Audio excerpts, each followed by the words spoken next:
Vous êtes-vous déjà demandé comment gérer l'empathie dans le couple quand on est hypersensible? Comment faire en sorte de ne pas prendre les émotions de son partenaire ou de sa partenaire comme étant les siennes? Vous le savez, quand on est hypersensible, c'est hyper compliqué de ne pas être une éponge émotionnelle et de ne pas être dans une hyper-empathie qui fait qu'on prend tout le malheur du monde et qu'on le porte sur nos petites épaules. Je vous réponds dans quelques instants. Avant toute chose, je vous invite à vous abonner, à faire en sorte d'avoir les notifications et d'assister aux lives quand ils ont lieu sur cette chaîne. Je suis Claire Stride, je suis consultante en intelligence relationnelle et intelligence émotionnelle, donc spécialisée dans les neurosciences cognitives et affectives, c'est-à-dire au niveau du cerveau et au niveau du cœur. Et mon truc à moi, c'est véritablement de vous aider à trouver un équilibre tête, cœur, corps pour que vous puissiez vous épanouir au quotidien, que vous soyez hypersensible ou pas, et de pouvoir vivre une relation amoureuse qui vous permet d'être heureux et heureuse. J'allais dire d'être la cerise sur le gâteau. Alors on le sait, les hypersensibles ont cette grande empathie, cette hyper-empathie. On va d'abord commencer par redéfinir ce qu'est l'empathie, parce que j'entends bien souvent en fait des définitions qui sont, plutôt inexactes.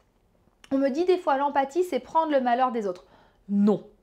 L'empathie, c'est vivre le malheur de l'autre comme il est en train de le vivre. Non.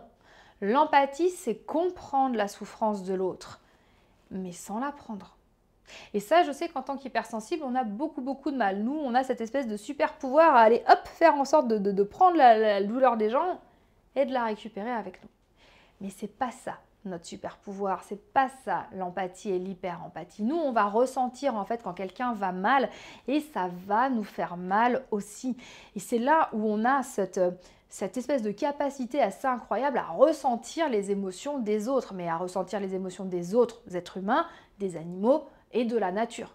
Si vous êtes bien connecté à votre hypersensibilité, vous êtes capable d'avoir de l'empathie pour un figuier, ça pose absolument pas de problème. Vous êtes capable de pouvoir le vivre. En fait, là, moi, ce que je vous invite à prendre en considération aujourd'hui, c'est cette notion d'empathie, cette hyper-empathie. En fait, dans le couple, qu'est-ce qu'on en fait? Et de bien se redéfinir le sujet de l'empathie, c'est OK, être empathe, être hyper-empathe, ça veut dire quoi?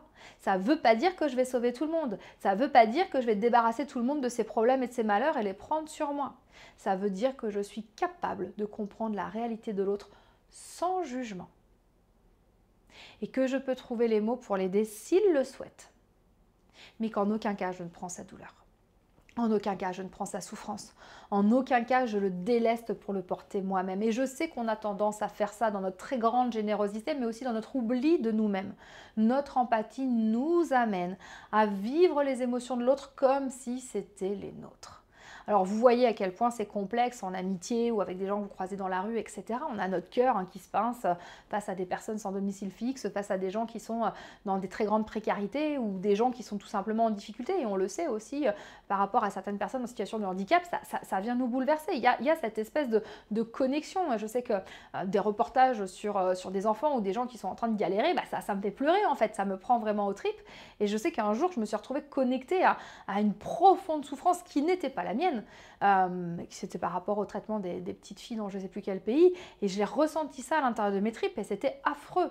Mais je me suis dit, ok, c'est pas ma souffrance, elle ne m'appartient pas, donc je la sors de moi. Et moi, ce que je vais vous inviter à faire, en fait, c'est ça, c'est de faire la part des choses entre est-ce que cette émotion est la mienne ou est-ce qu'elle n'est pas à moi. Cette émotion m'appartient-elle ou est-ce qu'elle ne m'appartient pas? Je suis un radar à détecteur d'émotions positives et négatives. Je vois qu'un tel va mal. Mon job, c'est pas d'aller prendre sa douleur. Ok? Mon job, c'est d'aller lui dire, je comprends ce que tu es en train de vivre. Qu'est-ce que je peux faire pour toi? Et ça s'arrête là.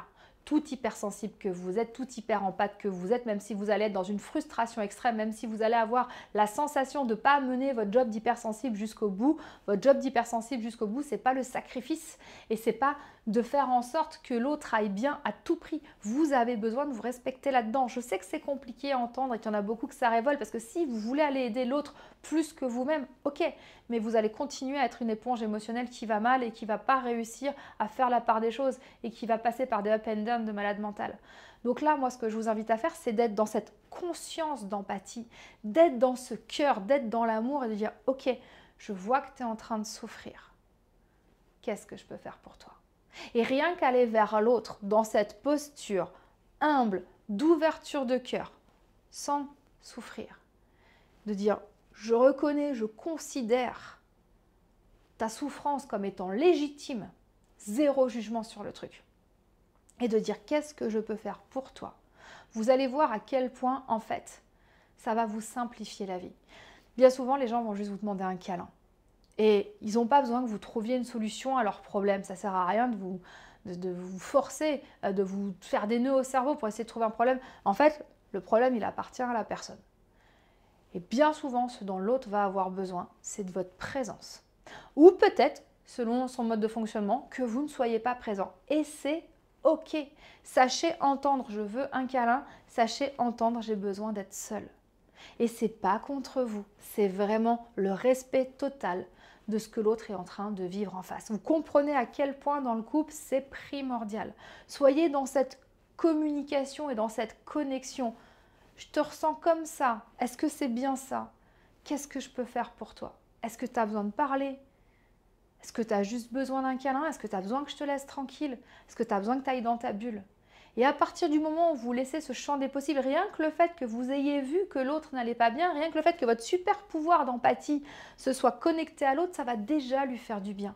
Il n'y a pas besoin de plus, sinon vous allez vous bouffer et vous allez être dans une relation où les émotions seront complètement en déséquilibre et où plus personne ne trouvera sa place. Le stress de votre conjoint, de votre conjointe n'est pas le vôtre. Vous n'avez pas la responsabilité de le prendre. Vous le considérez et vous voyez avec lui ou elle ce que vous pouvez en faire. C'est hyper important. J'insiste vraiment là-dessus parce que je vois trop d'hypersensibles en fait complètement dépassés par tout ça et qui du coup tombent eux en dépression ou ne sont pas heureux dans leur couple ou ont l'impression de tout porter à bout de bras parce que là je vous parle du conjoint, je vous raconte pas quand il y a les enfants et quand il y a les parents à gérer. Et mes petits hypersensibles là qui sont là avec leur pouvoir de super empathe en train de porter toute la misère du monde sur leurs épaules, c'est juste pas possible, ils s'effondrent en fait. Prenez soin de vous. C'est hyper important que vous preniez soin de vous. On sait à quel point on est fragile et vulnérable tout en étant extrêmement résilient.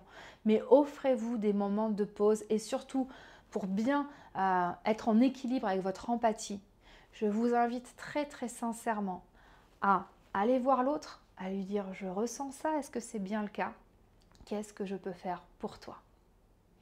Merci beaucoup d'avoir suivi cette vidéo. Un petit cadeau vous attend dans le descriptif et je vous dis à très bientôt pour une prochaine.